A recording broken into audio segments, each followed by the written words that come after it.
But this also reminds me of Richard Dawkins' objection to the design argument. Who designed the designer, he says?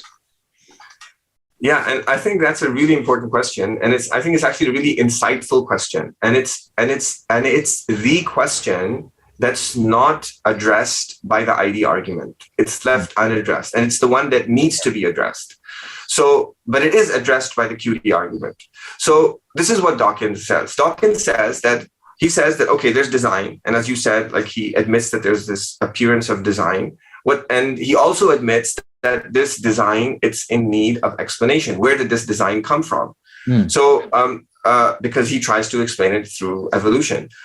So there's this design, it needs to be explained. He says that if someone says that there's design and God made this design, then as the producer of this design, God must be even in greater need of being designed than this. So it's like you have a factory that produces airplanes or produces complex electronic gadgets. These electronic gadgets are designed, but the factory is even more designed, even more complex because it's producing this design. So he says that when a theist uses design and says God made the design, he's not solving the problem because he's just delaying the question.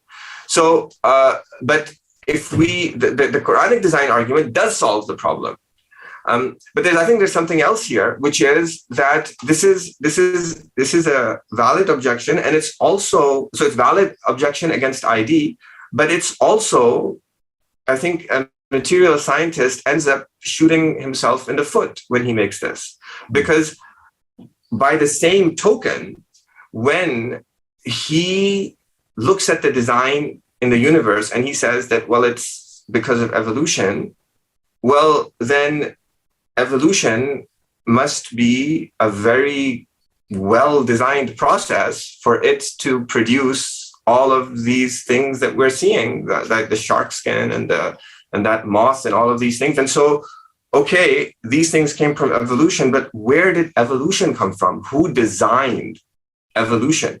So he ends up in the same spot, in the same trouble. And all of this, it's part of this higher intellectual, rational problem that's only solved by the Quran. And that's that the things in the universe, they depend on someone who does not depend on anyone else.